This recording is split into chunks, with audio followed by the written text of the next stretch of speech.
La semana pasada, el Señor nos mostró, ¿verdad? En el mensaje pudimos entender que una de las razones por las cuales el hombre antepone sus obras a la gracia de nuestro Señor Jesucristo tiene que ver con que filtra la Escritura a través de su necesidad, de la necesidad de reconocimiento y de la necesidad que tiene de valer por lo que hace.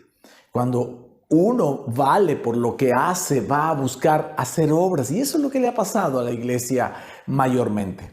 Hoy el Señor nos va a mostrar en su palabra 3 filtros que son necesarios usar a la hora de leer las Escrituras para no mezclar la gracia con las obras de la ley, que son las obras de los esfuerzos humanos. ¿Me sigue? Así que este mensaje es una segunda parte del mensaje de la semana pasada que se llamó Abriendo los ojos a la gracia. El Señor nos va a seguir dando información, ¿verdad?, al corazón de su palabra, con su palabra, para poder abrir mayormente nuestros ojos a su gracia, ¿vale?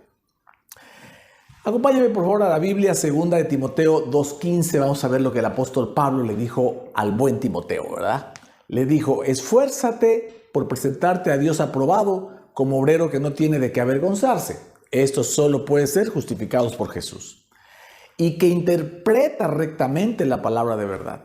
Si algo es importante, mis amados, en el Señor es interpretar recta y correctamente la palabra del Señor, para que nosotros podamos de verdad vivir el evangelio de su gracia y podamos caminar conforme al corazón del Señor. Necesitamos interpretar correctamente las Escrituras. Y para eso el Señor nos va a dar 3 filtros. 3 filtros con los cuales podremos interpretar correctamente las Escrituras para nuestras vidas y la vida de los demás, para quienes enseñamos. ¿Me sigue?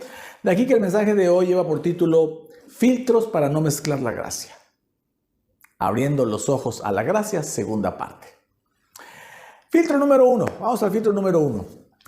En este filtro vamos a entender que la cruz, o el filtro que vamos a usar, el primero que vamos a usar es que la cruz sí hace una diferencia entre el trato de Dios para con su pueblo. Es decir, Dios trató a su pueblo de una manera antes de la cruz y lo trata de otra manera después de la cruz. Amén. Entonces, ya desde ahora te voy diciendo esto, ¿verdad? Ver el Antiguo Testamento, el trato de Dios sobre su pueblo, y verlo después de la cruz es diferente. Cuando vamos al Antiguo Testamento, vemos a un Dios justo siempre, y vemos a un Dios derramando gracia todo el tiempo, pero también haciendo juicios sobre su pueblo, sobre la maldad de su pueblo, sobre todo. Cuando vemos, por ejemplo, la historia de Sodoma y de Gomorra, y cómo la maldad subió, la maldad de esos pueblos subió hasta el cielo, y el Señor se cansó de esa maldad y destruyó a esas 2 ciudades o esas 2 poblaciones, enviando fuego del cielo, ¿se acuerdan?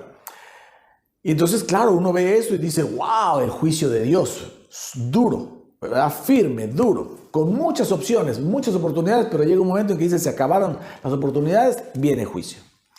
Pero después vemos también casos como el de Elías, siervo del Señor, profeta maravilloso, usado por Dios tremendamente, que en una ocasión, cuando vienen soldados a quererlo buscar porque el rey quería verlo, mandó fuego del cielo y los calcinó. Mire lo que dice la palabra, segundo libro de Reyes, capítulo 1, versos 9 y 10. Dice así, la historia de Elías. Dice: luego envió a él un capitán de 50 con sus 50, el cual subió a donde él estaba, y he aquí que él estaba sentado en la cumbre del monte. Y el capitán le dijo: varón de Dios, el rey ha dicho que desciendas. Y Elías respondió y dijo al capitán de 50: si yo soy varón de Dios, descienda fuego del cielo y consúmate con tus 50. Y descendió fuego del cielo que lo consumió a él y a sus 50.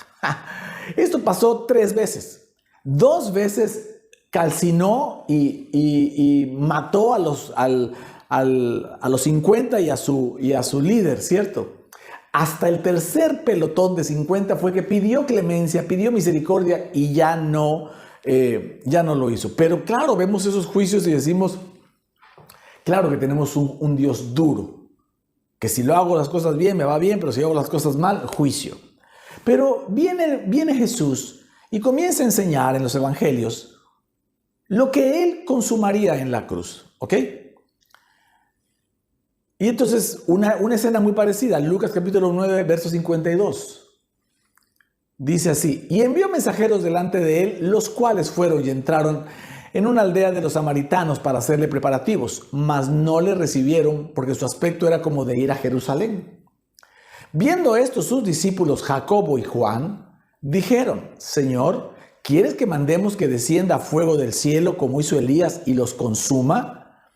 Entonces, volviéndose él, los reprendió diciendo: vosotros no sabéis de qué espíritu sois, porque el Hijo del Hombre no ha venido para perder las almas de los hombres, sino para salvarlas. Y se fueron a otra aldea.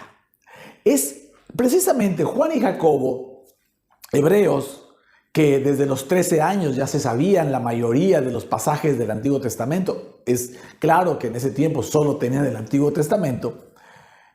Y entonces ellos conocían las historias de Elías, por eso lo mencionan. Y sabían que si ellos oraban a Dios y pedían fuego del cielo, vendría fuego del cielo para escarmentar a ese pueblo de samaritanos que no quiso recibir al Maestro, que no quiso recibir a Jesús. La misma situación que Elías. Solo que Jesús vino a enseñar precisamente la diferencia en el trato de Dios para con su pueblo. Y entonces Jesús les dijo: ustedes no saben de qué espíritu son. Yo no vine para perder las almas, vine para ganarlas. Y eso te tiene que quedar claro, que Jesús no vino para condenarte. No hay nada que hagas que puedas inclusive llegar a hacer mal en tu vida en el que Jesús te condene. Hay cosas, por supuesto, que no son buenas para ti, que no son buenas para la gente de tu alrededor, que Dios no quiere que las hagas, que Dios no quiere que suceda. Pero si tú te equivocas, ten por seguro que Jesús no te va a condenar. Juan 3:17 lo dice muy bien, ¿verdad? Dice: porque no envió Dios a su Hijo al mundo para condenar al mundo, sino para que el mundo sea salvo por él. Así que si algo tenemos que tener muy claro es que el primer filtro es voltear a ver la cruz y entender que el Señor sabía perfectamente que el hombre no podía él solo llevar el peso de su juicio o del juicio por las obras, ¿ok? Del juicio por las obras. Y entonces envía a su Hijo para no condenar al mundo, sino para salvarlo. Y entonces cuando viene la cruz, ahí hay un cambio. Hay un cambio. Jesús consume en la cruz el trato del Señor sobre su pueblo ya no va a ser de juicio, sino va a ser de gracia, de favor, porque el juicio justo, Dios es un Dios justo, y dirá: bueno, es que antes era justo y por eso quemó Sodoma y Gomorra. Sí, y siguió siendo justo y sigue siendo justo. La única diferencia es que ahora todo el juicio de la ira de Dios por las obras de maldad de la humanidad se fueron en la cruz, están en la cruz. Ahí fue hecho el juicio. Jesús fue enjuiciado, llevado a juicio, resultó culpable. Tú inocente, yo inocente, él culpable. Dios derramó sobre él todo el juicio durante esas 6 horas que estuvo clavado en la cruz. ¿Ok? Y ahí es donde, cuando él grita consumado es porque él pasó todo el juicio. Y entonces, para todo aquel que cree en él, ya no hay juicio de condenación. Amén. Entonces, si algo tenemos que entender es que esta es una de las razones, uno de los filtros que no se usa, y por lo tanto, los que enseñamos la palabra, pastores, predicadores, evangelistas, lo que tú me digas, y aún la gente que lee la Escritura, va al Antiguo Testamento, toma las reglas y los juicios de Dios del Antiguo Testamento y los quiere poner después de la cruz. Nosotros tenemos 2000 años ya después de la cruz, y la iglesia lleva 2000 años predicando condenación y juicio, a veces más, a veces menos. Pero eso, mis amados, es porque no estamos usando el filtro de la cruz. Si hace diferencia. Entonces, si queremos no mezclar las obras de la ley, las obras humanas con la gracia. Este es el primer filtro que podemos usar. ¿Ok? Que la cruz sí tiene una diferencia para todos aquellos que hemos recibido la oportunidad de creer en Cristo, ¿sí? Y esto nos hace saber que el Señor tiene un trato diferente para nosotros con respecto a cómo trató a la gente del Antiguo Testamento. ¿Vamos bien? Bueno, filtro número 2. El segundo filtro que vamos a ver es, o en este filtro lo que vamos a entender es el propósito que tiene el que hoy esté escrito y tengamos a la mano el Antiguo Testamento. El propósito número 1, el filtro con el que hay que leer el Antiguo Testamento, no es para encontrar las leyes y las reglas y los mandamientos que Dios le establece a su pueblo, porque ya cambiaron a partir de la cruz, ¿ok? Lo que hay que hacer es encontrarse con Jesús. Y ese es el segundo filtro del que quiero hablar hoy, y es un filtro que Jesús es tan importante para Jesús, que entendamos eso, que cuando resucitó, decíamos la semana pasada, fue a encontrarse con los que iban en el camino de Emaús, y ahí se los dijo, y ahí se los presentó. Vamos por favor otra vez al pasaje de Emaús. La semana pasada omití esta porción, vamos a leerla ahora. Lucas 24, versos 24 al 27, dice así. Algunos de nuestros hombres van platicando, ¿se acuerdan? Van platicando los dos discípulos, que es su matrimonio, y Jesús, ¿verdad? Que ellos no lo pueden reconocer. Ellos le van diciendo, algunos de nuestros hombres corrieron para averiguarlo y efectivamente el cuerpo no estaba, tal como las mujeres habían dicho. Entonces Jesús les dijo, qué necios son. ¿Les cuesta tanto creer todo lo que los profetas escribieron en las Escrituras? ¿Acaso no profetizaron claramente que el Mesías tendría que sufrir todas estas cosas antes de entrar en su gloria? Ahí está en los salmos y ahí está en todas partes, ¿verdad? Verso 27. Entonces Jesús los guió por los escritos de Moisés y de todos los profetas, explicándoles lo que las Escrituras decían acerca de él mismo. Este es el filtro con el que es el segundo filtro que podemos usar para entender bien las Escrituras, es que Jesús está en todo el Antiguo Testamento, y eso fue lo que Jesús hizo con los del camino de Emaús en esas casi 2 horas y media que tardaron en llegar a Emaús, más o menos. Entonces, entendemos que Jesús aparece en muchas partes del Antiguo Testamento y ese es el propósito.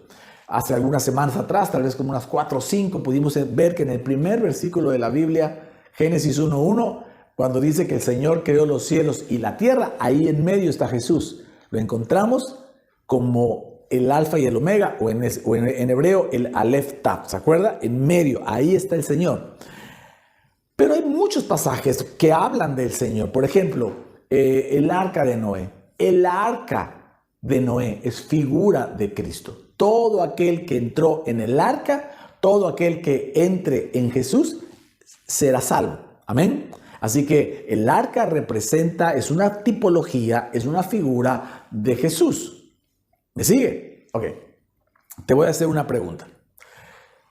Bueno, sabemos que entraron parejas de especies de animales, ¿ok? Pero también entraron 4 parejas de hombres o de personas.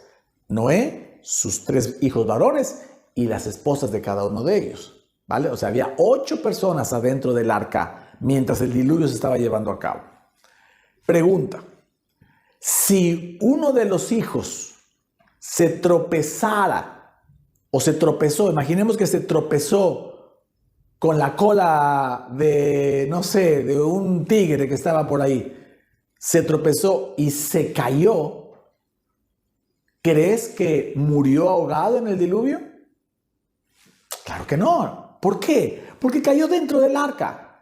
Afuera estaba el diluvio, afuera estaba la inundación, pero dentro del arca ahí hay seguridad, aunque este hombre se haya tropezado y caído. Bueno, eso es exactamente lo que está diciendo cuando Jesús dice, venid a mí, vengan a mí los que estén cargados y trabajados, vengan a mí, yo soy el pan de vida.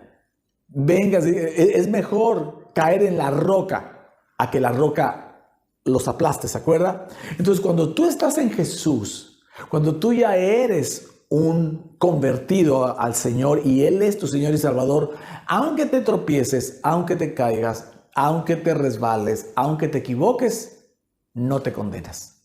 No caes en el diluvio, no, caes dentro de Jesús. Y el Señor te levanta, el Señor te restaura, porque Él pagó el precio en la cruz. ¿Me estás siguiendo? Eso es lo que tenemos que filtrar, o de esa manera tenemos que filtrar el Antiguo Testamento. Hay muchas más historias. Abraham e Isaac, por ejemplo. Entendimos que Abraham es padre, que Abraham es una tipología, una figura del Padre Celestial, e Isaac de su hijo.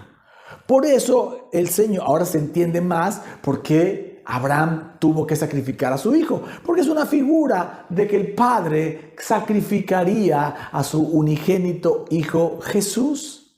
Amén. Entonces, Isaac es figura de Jesús. Y usted puede decir, pero Isaac no murió y Jesús sí murió en la cruz. Pero la palabra es tan gloriosa cuando uno la ve con estos filtros, que en el espíritu Isaac sí murió.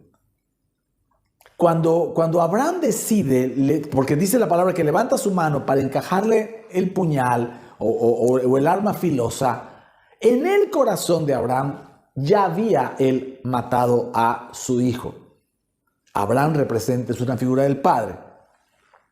¿Me sigue? Vamos a la Biblia, Génesis 22:5, y le voy a leer el 19. Es cuando van Abraham e Isaac. Dice, entonces le dijo a sus criados, quédense aquí con el asno. El muchacho y yo, o sea, Isaac y yo, seguiremos adelante para adorar a Dios y luego regresaremos junto a ustedes. Regresaremos, dijo en plural, ¿cierto? Verso 19. Abraham regresó al lugar donde estaban sus criados y juntos partieron hacia Beerseba, donde Abraham se quedó a vivir.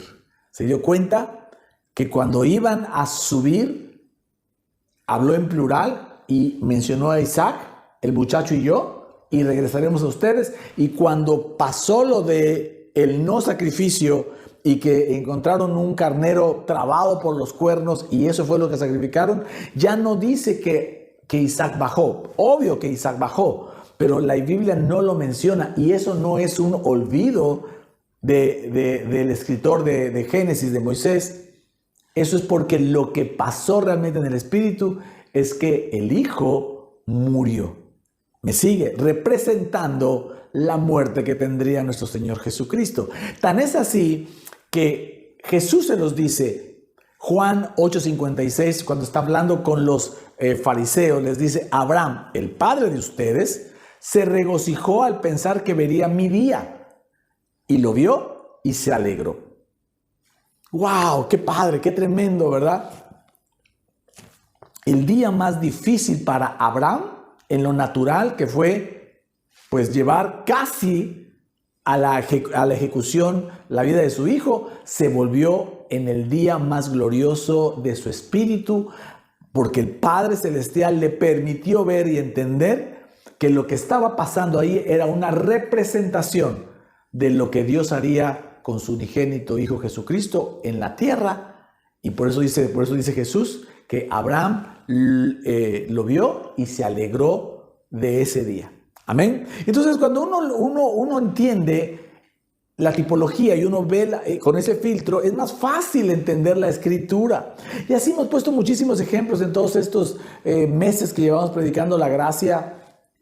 Hemos entendido cómo si Abraham es figura del Padre, Isaac es figura del Hijo, entonces Rebeca es figura de la iglesia, por supuesto. Jacob también y Raquel, ¿verdad? Los 10 hijos de Jacob, los primeros 10 hijos de Jacob que no son de su amada Raquel o que no le dio su amada Raquel, representan a Israel.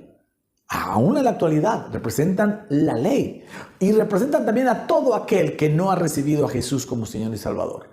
José, el hijo 11 varón, porque hay una mujer en medio, que es Dina. Después de Dina viene José como hijo varón.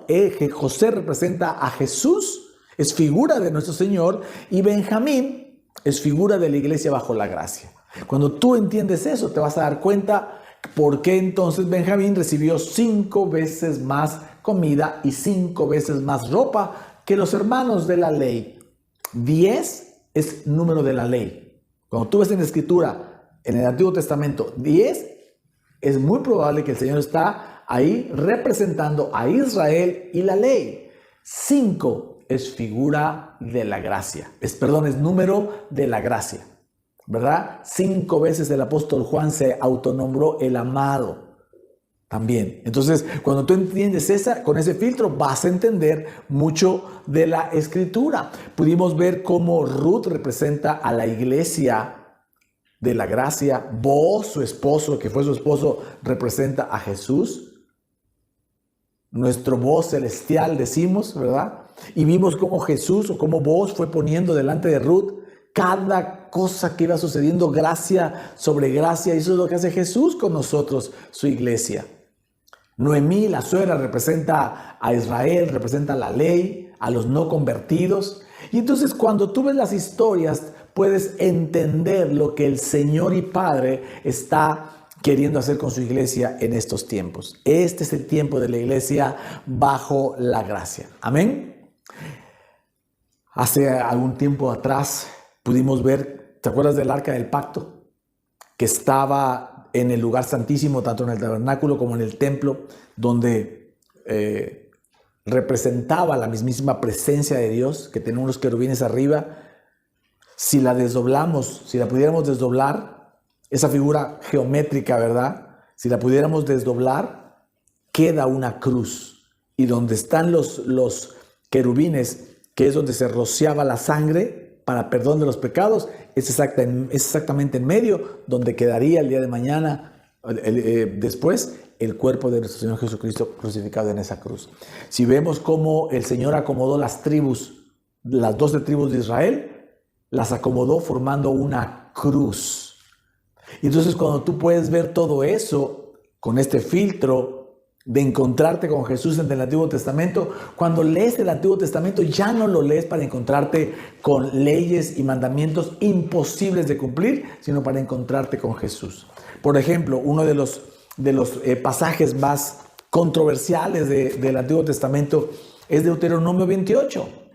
Deuteronomio 28, que nos gustaba mucho cuando vivíamos en la mezcla de la ley y la gracia, habla los primeros 14 versículos, 12 versículos, habla acerca de las bendiciones que vendrán.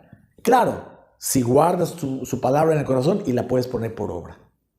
Y entonces nos gustaban esos 14 versículos, pero después del verso 15 al verso 60 y tantos, son las maldiciones de si no lo puedes hacer, de si no puedes poner por obra su palabra, entonces te vendrán todas estas maldiciones. Y cuando tú te pones a leer, hay un montón de palabra de Dios, un montón de los mandamientos que no pudimos y que no puedes poner por obra. Entonces lo que te debería tocar serían todas esas maldiciones. Ahí ya nadie dice nada. Pero eso es lo que pasaba con ese capítulo 28 de Deuteronomio. Hoy entendemos que eso está ahí solo para que nos demos cuenta de todo lo que nos libró la cruz.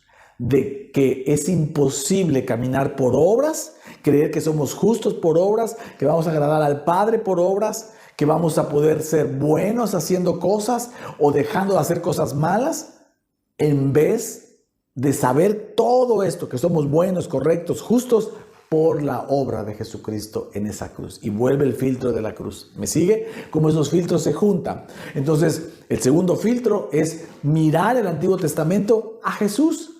Y te vas a encontrar muchísimos pasajes donde vas a entender que lo que está pasando en la palabra, lo que te está diciendo Dios es cómo está obrando Jesús con su iglesia, contigo.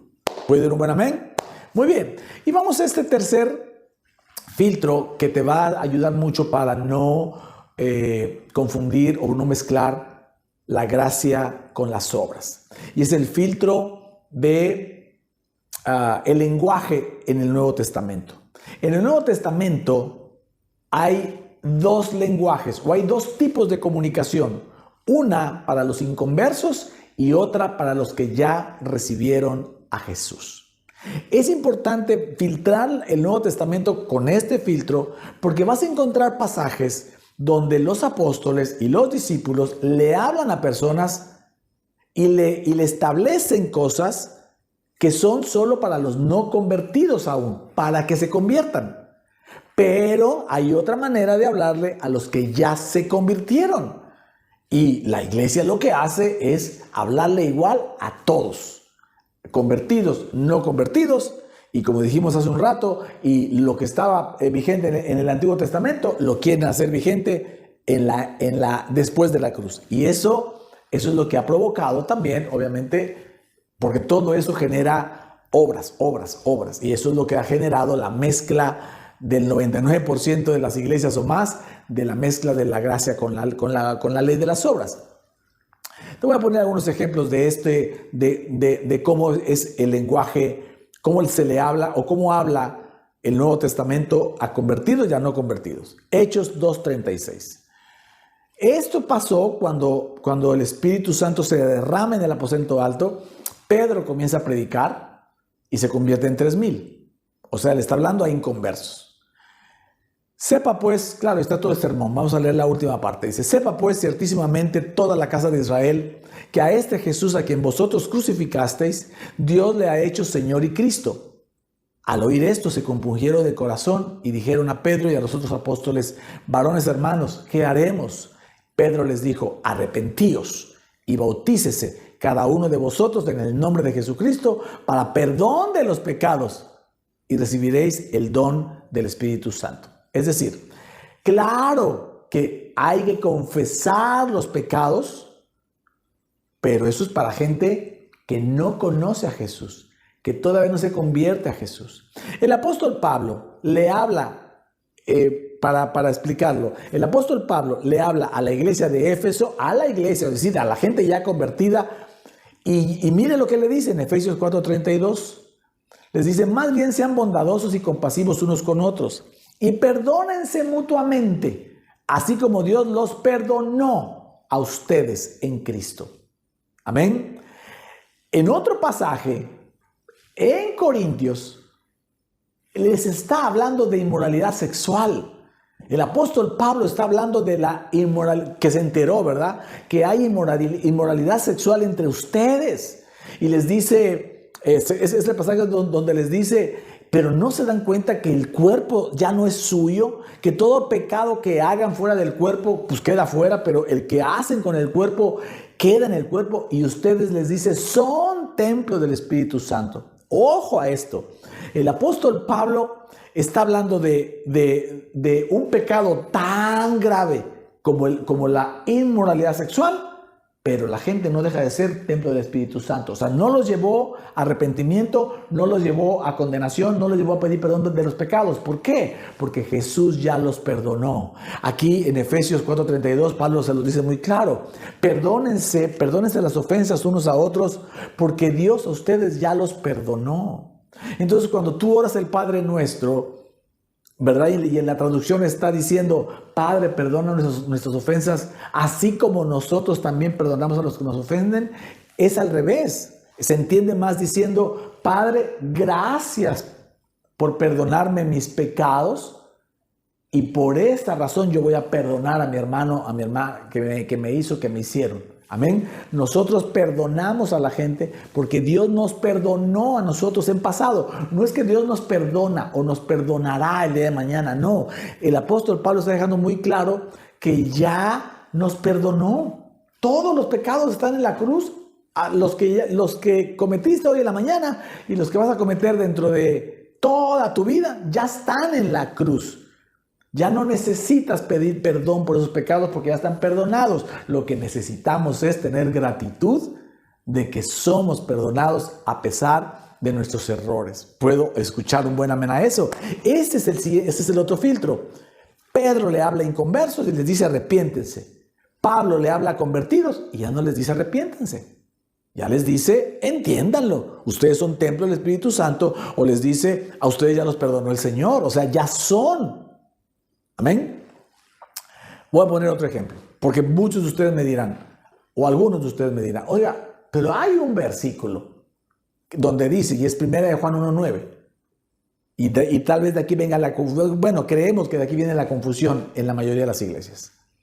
Si confesamos nuestros pecados, Dios es fiel y justo, nos los perdonará y nos limpiará de toda maldad. Si confesamos nuestros pecados. Y entonces la iglesia manda a toda la iglesia a confesar sus pecados. ¿Vale? Sin embargo, volvemos al tema. Siempre que leamos la escritura tenemos que leer el contexto. Y ahora con estos filtros tú vas a poder saber y buscar de verdad unos párrafos adelante o inclusive al inicio de las cartas del apóstol Pablo, por ejemplo, a quiénes van dirigidas. O los capítulos, ni siquiera la carta, los capítulos.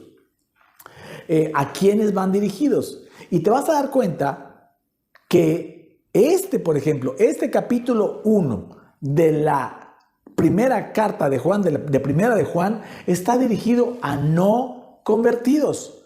Vamos a primera de Juan, capítulo 1, verso 3. Cuando les dice, les anunciamos lo que hemos visto y oído, para que también ustedes tengan comunión con nosotros, y nuestra comunión es con el Padre y con su Hijo Jesucristo. Ahí está haciendo una distinción entre nosotros y a quienes les está hablando. Nosotros ya tenemos comunión con el Padre, a ustedes se los venimos a anunciar. Entonces, a esos no convertidos es a los que les dice, confiesa vuestros pecados. Y Dios, que es fiel y justo, les perdonará sus pecados. Les está llevando a la salvación. Ese es el texto, ¿verdad? O lo que se enseña para salvación. Arrepiéntete de tus pecados. Arrepiéntete de no seguir a Jesús, de no entenderlo, de no filtrar tu vida a través de Jesús. Y comenzarás una vida nueva. Nuevas criaturas somos después de que aceptamos a Jesús. Amén. Entonces, el primer capítulo de esta carta de primera de Juan está dirigido a inconversos. Voy a poner ejemplos. La segunda y la tercera carta del mismo Juan está dirigida a conversos, a los ya convertidos. Vamos a leer segunda de Juan 1:1. El anciano, o sea, Pablo dice, a la iglesia elegida y a sus miembros, a quienes amo en la verdad, y no solo yo, sino todos los que han conocido la verdad. O sea, yo le estoy hablando a la iglesia. Si es iglesia es porque ya están convertidos. Tercera de Juan 1:1. El anciano al querido hermano Gallo, a quien amo en la verdad. Un hermano ya convertido. ¿Me está siguiendo? Pero inclusive el primer capítulo de primera de Juan está dirigido a inconversos. Pero el capítulo 2 de primera de Juan ya está dirigida otra vez a los convertidos. No sé si les estaba escribiendo, pensando, ¿verdad?, que lo leyeran, iba a haber de los dos tipos, de convertidos y de no convertidos. Pero el segundo capítulo les dice, mis queridos hijos, les escribo estas cosas para que no pequen. Pero si alguno peca, tenemos ante el Padre a un intercesor, a Jesucristo el justo. Él es el sacrificio por el perdón de nuestros pecados, y no solo por los nuestros, sino por los de todo el mundo. Claro, Dios no quiere que peques. Jesús no quiere que peques. Pero si pecas, no te lleva al arrepentimiento y a pedir perdón, sino a entender que tenemos un Padre, ¿verdad? Que tenemos, un intercesor ante el Padre, que es Jesús, que con su sacrificio le va a decir al Padre, Padre, ese pecado ya está pagado en la cruz. Ya está pagado. Ese pecado ya fue pagado. Yo lo pagué en la cruz. Y eso a ti, ¿qué te hace? Bueno, pues peca y haz lo que quieras. No lo vas a hacer.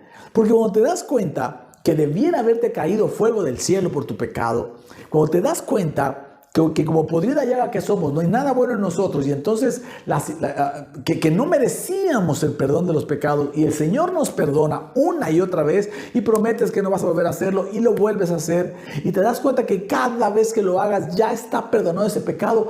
Esa gracia, ese favor, ese amor en la cruz te quebranta, te debilita por dentro, ¿verdad?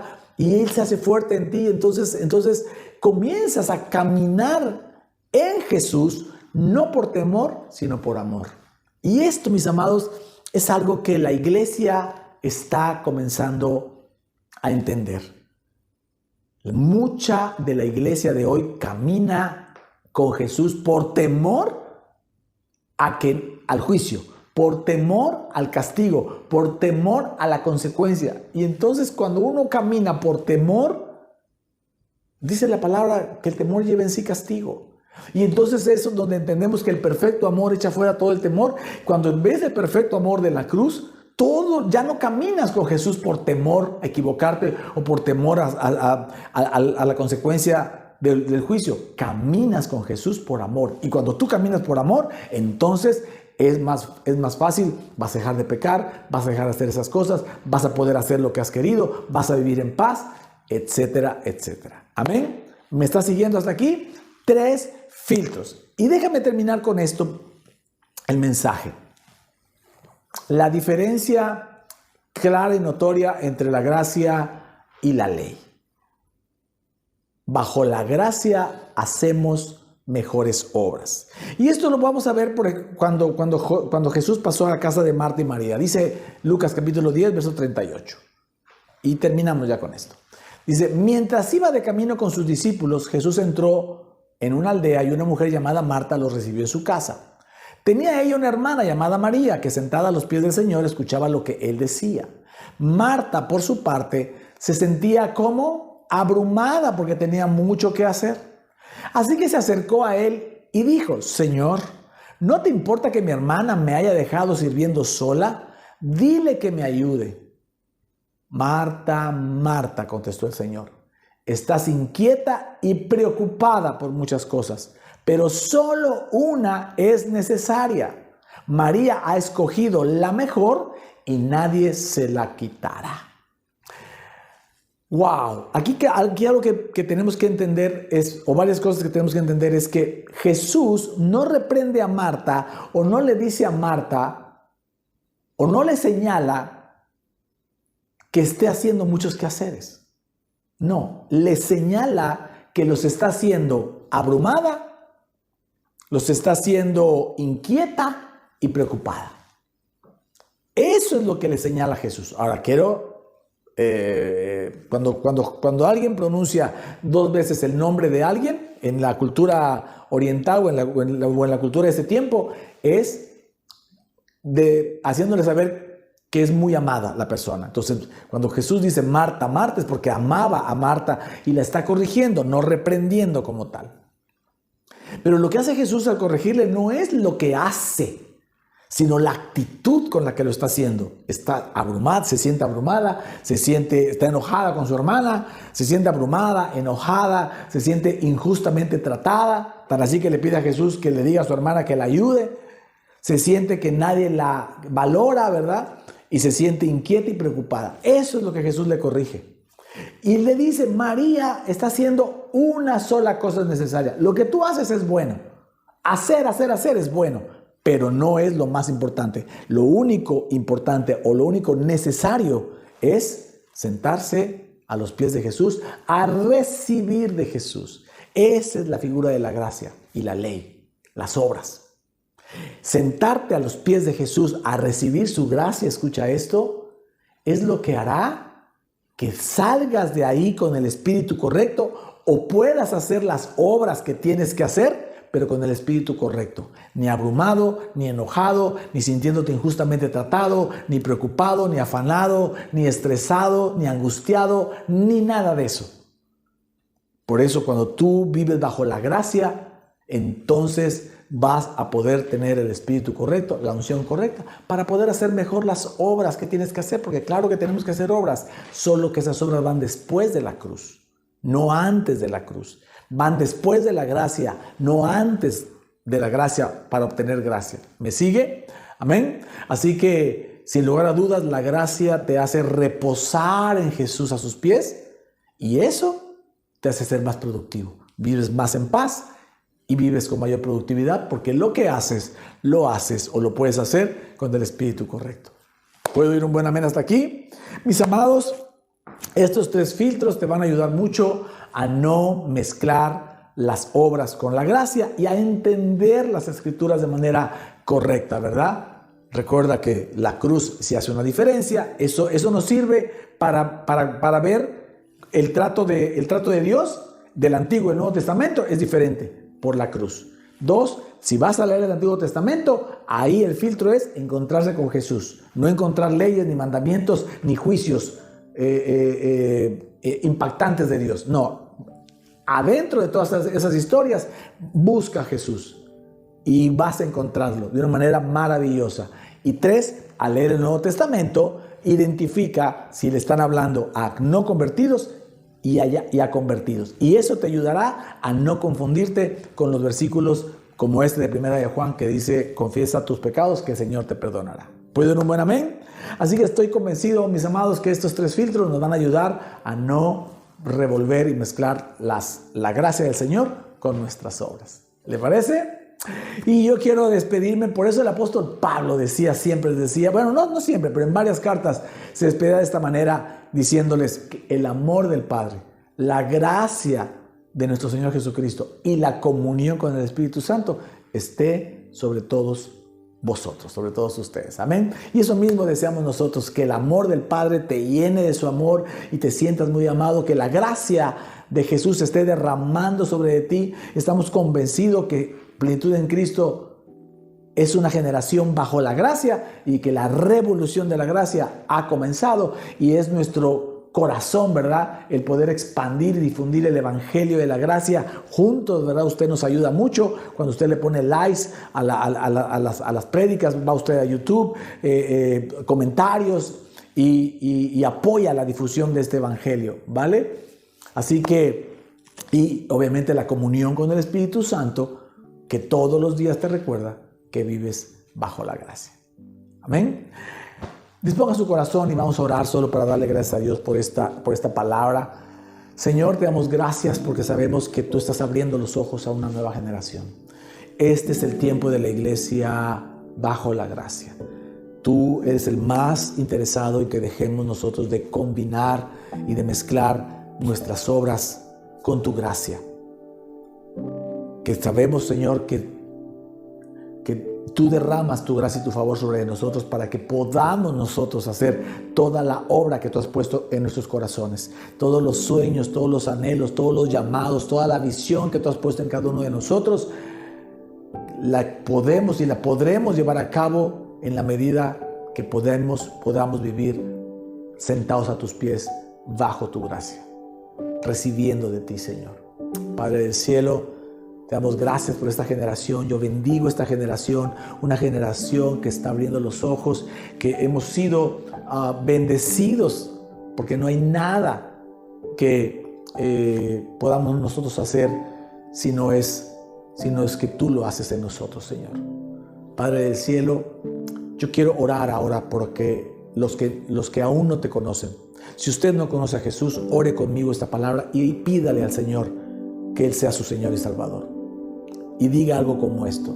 Ore conmigo. Señor Jesús, hoy yo te quiero reconocer como mi Señor y mi Salvador. Entiendo y sé y creo que moriste en la cruz por mis pecados. Hoy me arrepiento genuinamente por mis pecados. Y sé que tú perdonas mi pecado pasado y mis pecados futuros, Señor. Gracias te doy, Padre, porque tú enviaste a tu Hijo Jesucristo y no a condenarme, sino a amarme y a que yo fuera salvo.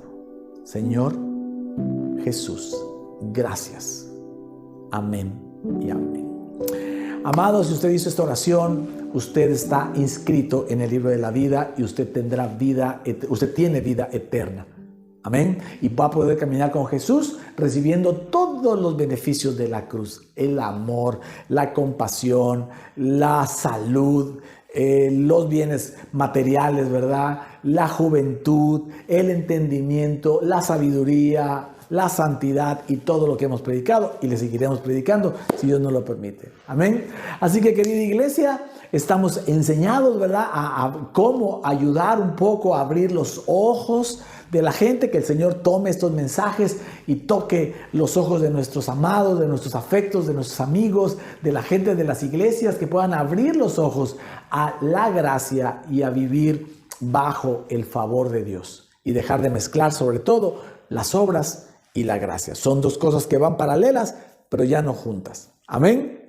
Muy bien, así que les bendecimos. Gracias a todos los que participan en estas grabaciones y en estas transmisiones.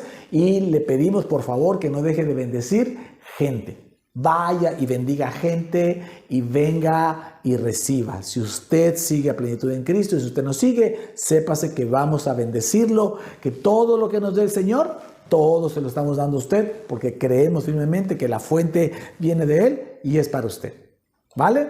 Así que le mandamos un abrazo y nos vemos muy pronto y nos vemos en la siguiente transmisión. ¿Vale? Hasta la próxima. Bendiciones.